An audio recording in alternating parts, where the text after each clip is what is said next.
my happy readers. It's Shedtime Stories with me, Issy.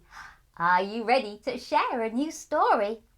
Well, I have chosen a rather feline and wet story to share. The title is The 9 Cats and the Treehouse.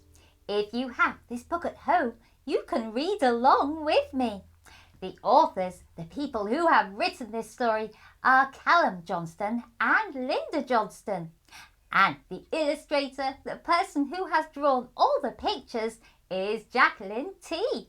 Now, the 9 cats are out playing in the garden and it's starting to rain.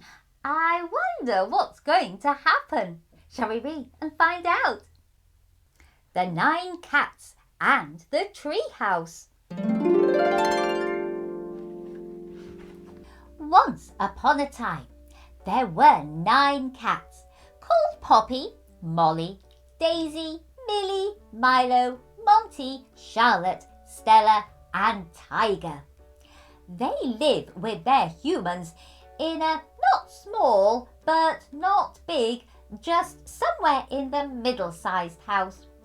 They are all best friends and get up to a lot of fun and mischief. Today was a rather wet and rainy day. They all had a meeting to talk about what they wanted to do and decided they all wanted to go out into the garden. Being the oldest, Milo and Monty helped everyone put on their little waterproof jackets and boots. It was very muddy because of the rain, and Molly slipped and fell into the mud. Milo and Monty came over to help her get up. Molly felt angry and ran back inside as she had got such a fright. The others, whilst feeling sorry about what happened to Molly, wanted to stay out. This is very unusual as cats don't like the rain. In the garden, there were swings made of tyres and Poppy, Daisy and Millie had great fun digging their claws in and swinging backwards and forwards. Charlotte, Stella and Tiger were all playing tig together, running crazily through the plants. Everyone was having so much fun that they were forgetting how wet the weather was. Monty had left Milo in the house with Molly to keep her company and was now wandering around the garden. Suddenly, the rain came on really heavily. Monty called out that maybe they should all go back inside, but as he looked around, he found what he thought was a nice surprise for everyone. "Everyone, come over here!" he exclaimed. The cats looked at Monty and Poppy called back, "No, we're going inside before we all get soaked. My fur takes ages to dry." Stella added, "My fur goes all curly when it gets wet." Monty insisted and pointed upwards. "Look!"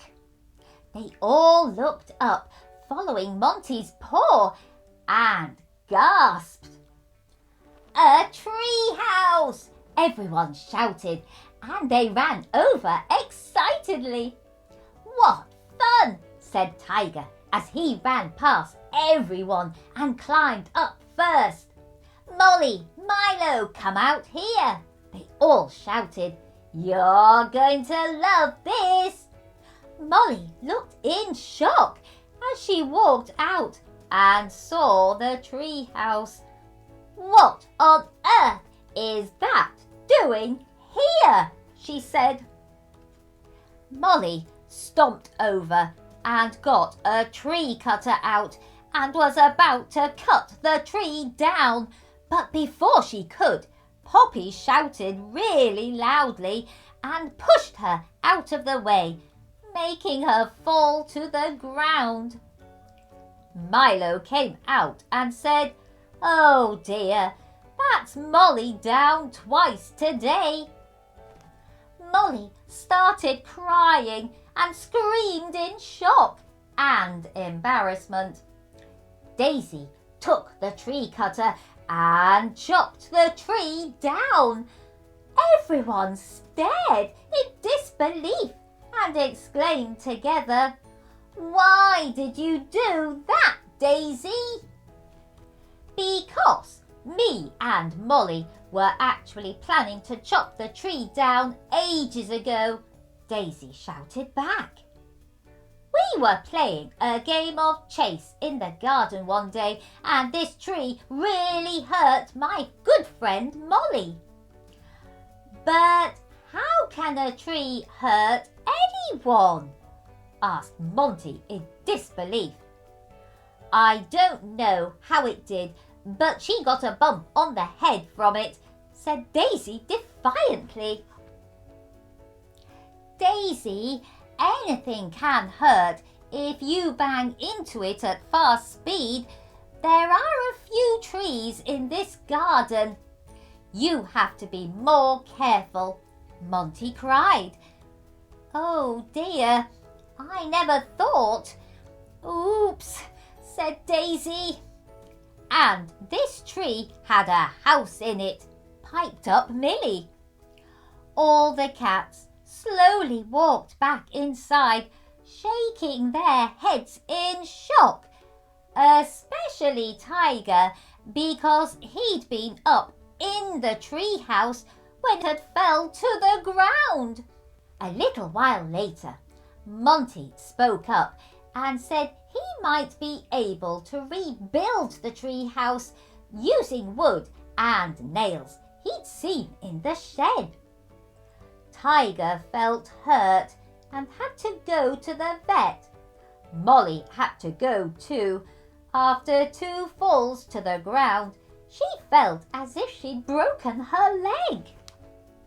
Monty began building the treehouse all over again, but this time all the others helped, and they had it finished in no time.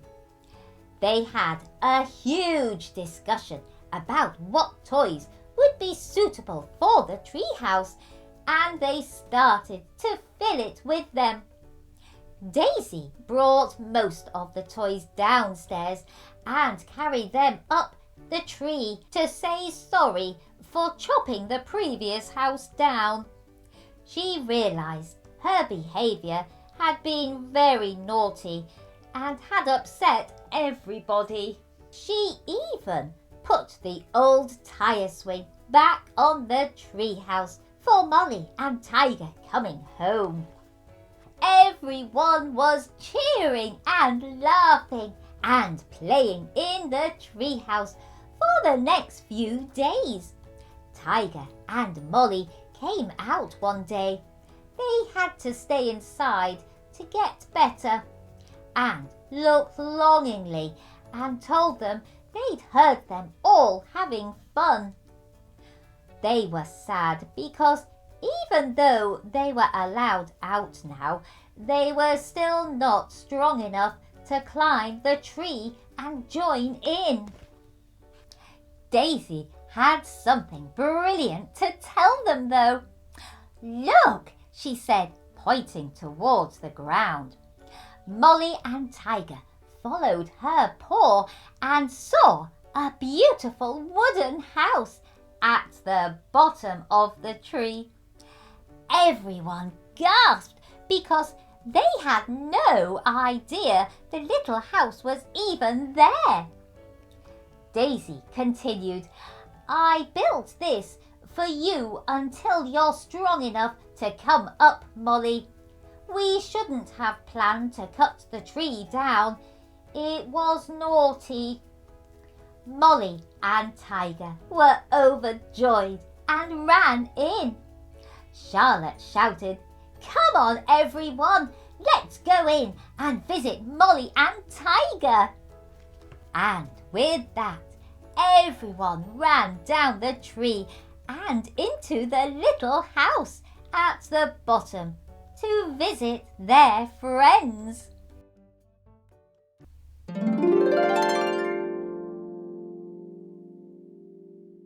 Oh, what a wonderful, fun story that was. The 9 cats really are the best of friends. And I think Daisy and Molly learnt a lesson that rainy day. I wonder, do you like playing in the rain? Or maybe you have a tree house to play in.